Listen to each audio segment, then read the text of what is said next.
सूबे की सरकार पर अशोक गहलोत का प्रहार। बजरी माफिया के सामने नतमस्तक है सरकार। गहलोत के आरोपों पर बीजेपी का कड़ा पलटवार। जरा झांकिए अपना गिरेबान, हो रहा समाधान।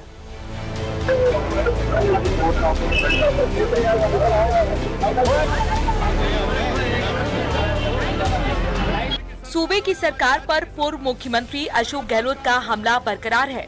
कल तक मुख्यमंत्री भजनलाल शर्मा को हटाने के लिए षड्यंत्र की बात कहने वाले अब प्रदेश सरकार पर बजरी माफिया के सामने नतमस्तक होने का आरोप लगा रहे हैं। देखिए, पूरे राजस्थान में चाहे धौलपुर हो चाहे टोंक हो, बजरी माफिया ने जो आतंक मचा रखा है वो हम सबके लिए चिंता का विषय होना चाहिए। पूरे प्रदेश के लोग चिंतित है। गहलोत ने आशंका जताई है कि बजरी माफिया की कमाई सरकार में नीचे से ऊपर तक पहुंचती होगी। सरकार पे हावी क्यों हो गए हैं? इसका मतलब है कि कोई न कोई बंदी पहुंचती होगी ऊपर से नीचे तक, बंदी पहुंचती होगी ऊपर से नीचे तक। उम्मीद के मुताबिक बीजेपी ने पूर्व मुख्यमंत्री के आरोपों को न सिर्फ सिरे से खारिज किया, बल्कि बजरी माफिया के बेलगाम होने की वजह उनकी कार्यप्रणाली को गिनवा दिया। बीजेपी प्रदेश अध्यक्ष मदन राठौर का कहना है कि बीजेपी सरकार ने आते ही बजरी के छोटे ठेके देने शुरू किए हैं, जिससे बजरी माफिया खत्म हो गए। गहलोत साहब ने शायद आंकड़े एकत्रित नहीं किए। बजरी के मामले में हमारी भजनलाल जी की सरकार ने छोटे छोटे ठेके देने का काम किया। इससे माफिया खत्म हो रहे हैं। पहले ये बात सही है कि गहलोत साहब के समय में वो ठेके दे नहीं पाए, लेकिन हमने ठेके दे दिए। तो ठेके देने से क्या, एक अवैध खनन तो रुक गया। जहाँ ठेके नहीं दिए जा सके वहाँ थोड़ा बहुत अवैध खनन हो रहा है, उसका भी ठेका देने की प्रक्रिया चल रही है। एक और जहां कांग्रेस सरकार को घेरने का मौका नहीं छोड़ रही, तो वहीं दूसरी ओर बीजेपी कांग्रेस को गहलोत सरकार के दौरान किए गए कार्यों की याद दिलाकर चुप कराने की कोशिश कर रही है। चूंकि साल के अंत में निकाय चुनाव हैं, इसीलिए भी आरोप प्रत्यारोप के तेवर तल्ख होते जा रहे हैं।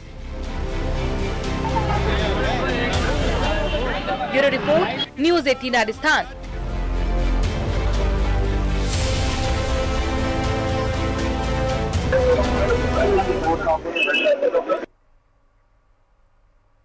और अब जयपुर से बड़ी खबर है। अशोक गहलोत के बयान पर मंत्री अविनाश गहलोत का पलटवार सामने आया है। उन्होंने कहा कि बिना तथ्यों के बयानबाजी कर रहे हैं अशोक गहलोत। पूर्व सरकार में खुद विधायक कहते थे खान मंत्री को खान माफिया। कनकांचल में अवैध खनन के विरोध में संत विजयदास ने आत्मदाह किया, तब अशोक गहलोत क्यों मौन थे? अविनाश गहलोत की तरफ से कहा गया और कहा गया कि वर्तमान सरकार ने खनन क्षेत्र में ऐतिहासिक फैसले लिए हैं। पिछली सरकार ने कोई नया खनन पट्टा नीलाम नहीं किया। वर्तमान सरकार ने 255 बजरी पट्टों की सफल नीलामी की। 2000 करोड़ रुपए का प्रीमियम राजस्व को मिला है। ये अविनाश गहलोत की तरफ से अशोक गहलोत के ऊपर बयान आया।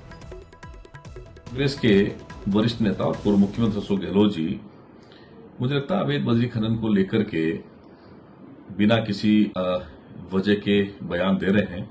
और पिछली कांग्रेस के सरकार के समय इनके ही विधायक इनके खान मंत्री को खान माफिया मंत्री कहते थे और उन्होंने लगातार 5 साल तक वो परेशान होते रहे। उन्होंने चिट्ठी भी लिखी, लेकिन मुख्यमंत्री रहते हुए उनके खनिज मंत्री खान मंत्री पर किसी प्रकार की कोई कार्रवाई नहीं होने दी। वहीं खैरतल तिजारा के बाद सीएम भजनलाल ने कोटपुतली के बांसुर पहुंचे, जहां सीएम भजनलाल ने कांग्रेस को पेपर लीक मामले पर जमकर घेरा।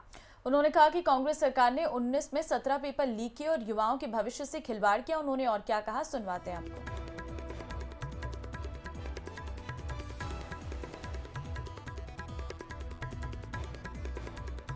अपने जो बेटा होता है, बेटी होता है, उस पर निर्भर रहता है। उसको पूरी शिक्षा दिला करके वो उसे बढ़ाना चाहता है, अपना सहारा बनाना चाहता है, वो अपने पैरों पर खड़ा हो जाए। लेकिन आपने देखा कांग्रेस की सरकार ने 19 पेपर में से 17 पेपर लीक करने का काम किया और हमारे युवाओं को निराश करने का काम किया। आपको मैं विश्वास दिलाता हूं, आपने देखा है 1.5 साल में लगातार पेपर हो रहे हैं। क्या एक भी पेपर लीक हुआ है? क्या एक भी पेपर लीक हुआ है? क्या बताइए। वहीं भीलवाड़ा जिले के जहाजपुर क्षेत्र आज बाड़मेर और जोधपुर के दौरे पर सीएम भजनलाल शर्मा सुबह 9:25 पर जयपुर से उतरलाई के लिए रवाना होंगे सीएम। बालोतरा के पादरू में अंत्योदय संबल शिविर में शिरकत करेंगे। बालोतरा में TBET कार्यक्रम का भी शुभारंभ करेंगे और दोपहर 1:10 पर जोधपुर के सोइंतरा जाने का कार्यक्रम है। जोधपुर में पंडित दीनदयाल उपाध्याय अंत्योदय संबल पखवाड़ा शिविर का अवलोकन करेंगे। तो आपको प्रस्तावित कार्यक्रम आज का बता रहे हैं। जयपुर से ये बड़ी खबर है। आज बाड़मेर और जोधपुर दोनों जिले के दौरे पर मुख्यमंत्री भजनलाल शर्मा रहने वाले हैं। सुबह 9:25 पर वो जयपुर से उतराई के लिए रवाना होंगे। उसके बाद बालोतरा के पादरू में वो अंत्योदय संबल शिविर में शिरकत करेंगे। फिर बालोतरा में DBET कार्यक्रम का जो आयोजित किया गया है उसका शुभारंभ करेंगे। फिर दोपहर 1:10 पर जोधपुर के सोइंतरा जाने का भी कार्यक्रम है सीएम का। जोधपुर में पंडित दीनदयाल उपाध्याय अंत्योदय संबल पखवाड़ा शिविर का अवलोकन करेंगे।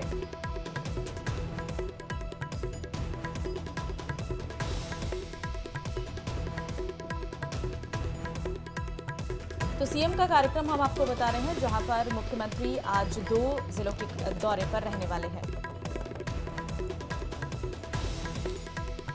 और ये भी बड़ी खबर जयपुर से ही है, जहां आज प्रदेश कांग्रेस संगठन की अहम बैठक होनी है। प्रदेश कांग्रेस मुख्यालय में सुबह 11 बजे से ये बैठक शुरू होगी। PCC पदाधिकारी, विधानसभा कोऑर्डिनेटर होंगे इसमें शामिल और बैठक में जिला अध्यक्ष शामिल भी होंगे। और साथ ही साथ आपको ये भी बता दें कि सुखजिंदर रंधावा, डोटासरा, टीकाराम जूली इसमें मौजूद रहने वाले हैं। तो आज बड़ी बैठक होगी कांग्रेस की और इसमें आपको बता दें आज प्रदेश कांग्रेस संगठन की अहम बैठक बताई जा रही है। कांग्रेस मुख्यालय में ही सुबह 11 बजे से बैठक का दौर शुरू हो जाएगा। PCC चीफ, विधानसभा कोऑर्डिनेटर, बैठक में जिला अध्यक्ष भी शामिल होंगे। सुखजिंदर सिंह रंधावा, गोविंद सिंह डोटासरा, नेता प्रतिपक्ष टीकाराम जूली भी साथ मौजूद रहेंगे। तो संगठन को आज संगठन की यह बैठक बताई जा रही है। जिला स्तरीय संगठन की बैठक ये बहुत महत्वपूर्ण है। इसके कल आपने देखा था, कल भी बैठकों का दौर जारी था और सुखजिंदर सिंह रंधावा जैसे ही पहुंचे थे, कार्यकर्ताओं ने उनका जोर तरीके से स्वागत किया था, जोरदार तरीके से। और लगातार आप देख रहे हैं क्योंकि नगर निगम और नगर निकाय इन सब के चुनाव होने हैं और इसके लिए कांग्रेस जिलेवार तरीके से, सिलसिलेवार तरीके से अपने आप को यानी कि संगठन को मजबूत करने की कवायद में जुट गई है। इसीलिए आपने देखा कि पिछले कई दिनों से दिल्ली से लेकर राजस्थान तक बैठकों का दौर जारी रहा। समन्वयकों की बैठक हुई, जिला स्तरीय बैठक हुई, अध्यक्ष, विधायकों, सांसदों और जो पार्टी के बड़े लीडर्स हैं उनके साथ ये बैठक हुई। संविधान बचाओ रैली भी की गई है, यानी कि मौजूदा सरकार पर तंज भी किया गया। हमलावर भी कांग्रेस दिखी। ज्यादा और जानकारी के साथ संवाददाता अरबाज इस खबर पर जुड़ चुके हैं। अरबाज, आज जो ये संगठन की बैठक हो रही है प्रदेश कांग्रेस मुख्यालय पर, इसका क्या महत्व, मतलब ये क्यों महत्वपूर्ण है, इसका क्या उद्देश्य है? जी बिल्कुल, देखिए ये जो संगठनात्मक ढांचे को मजबूत करने के लिए कांग्रेस की ओर से बैठकें की जा रही, लगातार संगठन वर्ष कांग्रेस की ओर से मनाया जा रहा है। जितने भी खाली सीटें हैं उन पे नियुक्तियां दी जा रही हैं। जहाँ कमजोर लोग हैं, पार्टी विचारधारा से मेल नहीं खा रहे, उन्हें बदला जा रहा है। यही सारी चीजों को लेकर के बैठकें की जा रही। कल इस तरह से लगातार जो है पार्टी का आदिवासी क्षेत्र के अंदर मूवमेंट रहा, उसके बाद में वापस जो है राजधानी जयपुर में जुटेंगे, जिसमें सभी जिलाध्यक्षों को, बाकी लोगों को, जिम्मेदार पदाधिकारियों को भी बुलाया जाए, ताकि जो पार्टी की तैयारियां हैं, संगठन को मजबूत करने की कोशिशें हैं, वो पूरी की जा सके।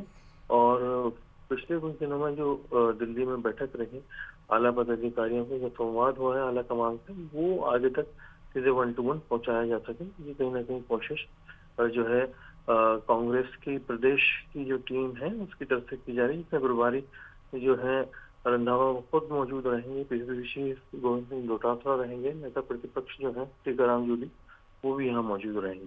जी ठीक है अरबाज, बहुत शुक्रिया तमाम जानकारी देने के लिए।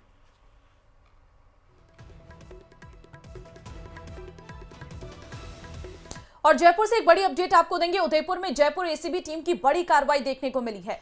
AAO आशीष डामोर को 1 लाख रुपए की रिश्वत के साथ रंगे हाथों ट्रैप किया गया है। एक प्राइवेट हॉस्पिटल का CMHO ने औचक निरीक्षण किया था, उसके दरमियान ये पोल पूरी खुली है। निरीक्षण के दौरान पाई गई खामियों पर कार्रवाई नहीं करने की एवज में मांग रहे थे रिश्वत और निजी अस्पताल का लाइसेंस निरस्त करने की धमकी देकर मांगी 1.5 लाख रुपए की रिश्वत। एएसपी भूपेंद्र सिंह चौधरी की टीम ने दिया ट्रैप की कार्रवाई को अंजाम। उदयपुर सीएमएचओ की भूमिका की जांच करेगी एसीबी। तो बड़ी खबर इस वक्त हम आपको दे रहे हैं, जयपुर एसीबी की उदयपुर में ट्रैप की एक कार्रवाई देखने को मिली है, जहां पर एक प्राइवेट अस्पताल का किया था सीएमएचओ ने निरीक्षण और इस दौरान वहां पर खामियां पाई गई थी और उसी सिलसिले में ये रिश्वत मांगी गई थी। एएओ आशीष डामोर को 1 लाख रुपए की रिश्वत लेकर ट्रैप किया गया है। तो जो खामियां निरीक्षण के दरमियान पाई गई थी उसको ना दिखाने के लिए ही ये रिश्वत मांगी गई थी। 1 लाख इन्होंने रिश्वत ली थी और रंगे हाथों इसको ट्रैप किया गया था। अब उदयपुर सीएमएचओ की भूमिका की भी जांच एसीबी की टीम करेगी। एक प्राइवेट हॉस्पिटल का सीएमएचओ ने निरीक्षण किया था, उस दरमियान जो भी निरीक्षण के दरमियान जो भी कमियां थी, जो भी खामियां थी, उनको छुपाया जाए। हॉस्पिटल के जो बाकी चीजें जो अव्यवस्थाएं थी उनको सामने ना लाया जाए, इसीलिए ये रिश्वत मांगी गई थी। 1 लाख रिश्वत के साथ इसको ट्रैप किया गया। अब सीएमएचओ की भूमिका की भी जांच करेगी एसीबी।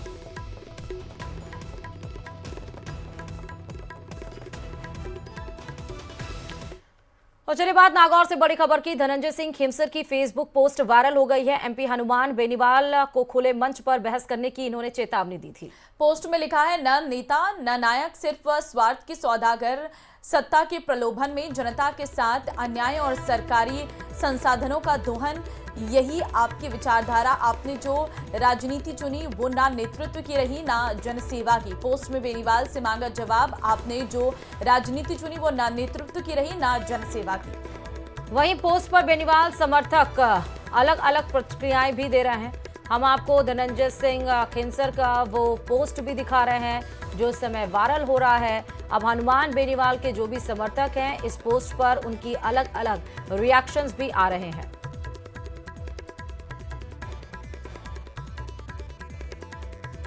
तो देखिए, एमपी हनुमान बेनीवाल को खुले मंच पर बहस करने की चेतावनी दी गई है। पोस्ट में न नेता न नायक, सिर्फ स्वार्थ के सौदागर लिखा गया है और सत्ता के प्रलोभन में जनता के साथ अन्याय और सरकारी संसाधनों का दोहन, यही आपकी विचारधारा। आपने जो राजनीति चुनी वो ना नेतृत्व की रही ना जनसेवा की। पोस्ट में बेनीवाल से जवाब मांगा गया है। तो ये हम पोस्ट भी आपको दिखा रहे हैं, इसमें बेनीवाल के जो समर्थक हैं वो अलग अलग प्रतिक्रियाएं दे रही हैं।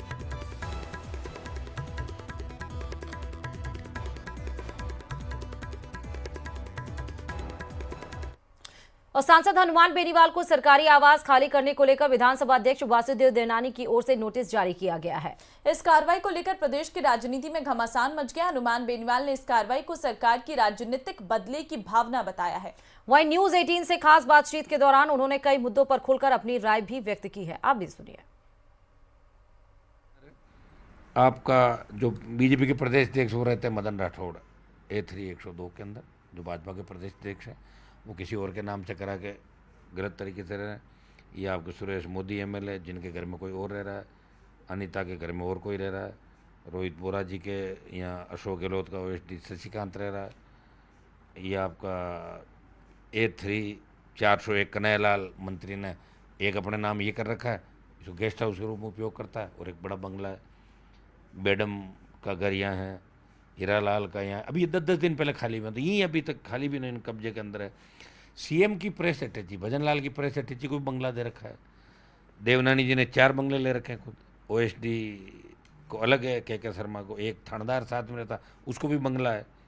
तो कुल मिला के यहाँ पे 30, 35, 40 बंगले इलीगल तरीके से लोगों को दे रखे हैं। ये तो सुलझा भाई है, उसका मुझे क्या करना है। मैं कह रहा हूँ बाकियों को भी तो कराओ खाली है। मेरी भजनलाल जी से मांग है कि मैं तो खाली कर दूंगा, क्या राजस्थान राजधानी में रहने वाले तमाम IAS अधिकारियों के, सांसदों के, नेताओं के, क्या डोटासरा को जो गलत दे रखा है, सचिन पायलट को गलत दे रखा है, क्या वसुंधरा को गहलोत जिन जाते जाते जो पूर्व मुख्यमंत्री के नाम के करके खुद का भी ले रखा, क्या इनके भी नीति बना के इनके भी खाली कराओगे क्या। 25 मई को जब रैली थी 1 लाख से ज़्यादा लोगों की, तब सरकार के प्रतिनिधि के तौर पे कमिश्नर संभाग आयुक्त आए थे। उन्होंने कहा कि हो रहा मामला, आप चिंता नहीं करें, सरकार हाईकोर्ट में भी ठीक बात करेगी। ये CM का ही संदेश था।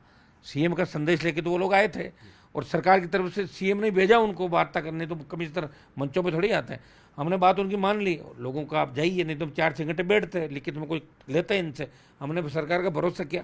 अब जवाहर बेडम के ऊपर जो मैंने आरोप लगाए, के विश्नोई पे लगाए, जो जोगाराम की पोती नकल करते हुए पकड़ी उस पर आरोप लगाए, गौरव श्रीवास्तव पर आरोप लगाए, तो इन आरोपों से ये उप समिति आहत हुई।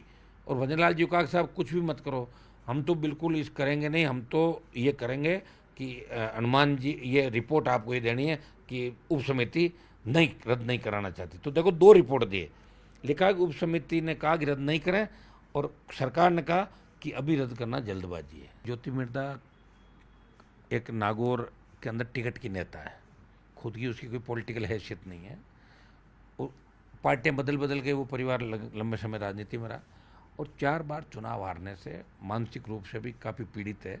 और इंडिया बुल्स में जब ईडी की रेड हुई तो इसने पैर पकड़ लिए और पैर पकड़ के इसकी सास हो रही है भाग गए बीजेपी में, और इसके रिश्तेदार हुड्डा है वो कांग्रेस के अंदर। तो इनका तो यही पता नहीं चल रहा है कौन सी पार्टी में। रात को तो आपस में मिलते हैं सारे रिश्तेदार, साथ खाना खाते हैं।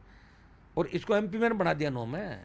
इसने प्रणाम, पिताजी की जमान जब तो 12,000 वोट आए थे जैतान, खाली बयान ही देते हैं। जब इनका राज था जब तो इन्होंने कुछ किया नहीं, वसुंधरा मिले हुए रहते थे।